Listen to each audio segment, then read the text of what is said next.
হচ্ছে নাকি? এই তো দেখতেই পাচ্ছেন এই কত টাকা আমার মেয়ে ঢুকিয়েছে, তাই একদম ভাতটাকে ভাঙার জন্য ব্যস্ত হয়ে গেছিল, তাই এখন ওর ভাতটা ভেঙে দিলাম। কত হয়েছে? খুব জোরে 100 টাকা হবে। ও দেখো সব চলে এসছে দেখতে। হ্যাঁ আমার শ্বশুর বলছে আরো এখানে 200 টাকা যোগ করবে, দিয়ে দাও। আমি টাকা দেওয়া আমি দুটো দিচ্ছি। তো নিয়ে আসো, আগে নিয়ে আসো, নিয়ে আসো। ওই দেখো একশো হবে তো আমি দুটো দিয়ে দিচ্ছি।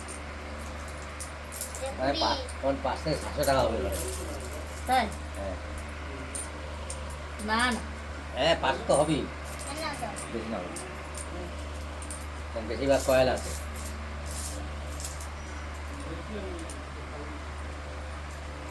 কয়েন কয়েন এই খুচরো, তাই তো খুচরো মানুষের দরকার। এই জন্য আবার আপনার দোকান যাবে বাস স্ট্যান্ড দিলে না, হ্যাঁ 100 তে পাবা। তাহলে জাগুলি বাস স্ট্যান্ডে নিয়ে চলে যাও, হ্যাঁ আরো 20 টাকা পেয়ে যাবা। দিয়ে দেবো আমি। হ্যাঁ বাসাত বাস স্ট্যান্ডে গেলে আরো বেশি টাকা পাবে, ওখানে 30 টাকা পাবে। 30 টাকা। ওইটাই করো তাহলে, বাসাত বাস স্ট্যান্ডে চলে যাও। 30-40 টাকা খরচ করে আমি বারাসাতে বাস স্ট্যান্ডে যাবো 30 টাকা পাওয়ার জন্য। আর দুপুরবেলা খাওয়া দাওয়া করবে যে হোটেলে। আবার হোটেলে আবার খাওয়া দাওয়া করতে হবে এসে।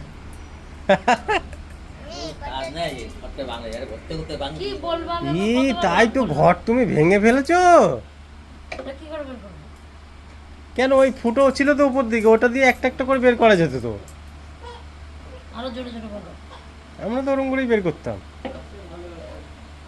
ঠিক আছে বন্ধ করে দিই ক্যামেরা, আমার ব্যাটারি পড়ছে ফোনের, রেখে দিলাম। আচ্ছা বন্ধুরা টাটা, গুড বাই। ভাত টাত খেয়ে নেন, খাওয়া দাওয়া করে নেন, আবার দিয়ে আবার ভাত বসিয়ে নেন।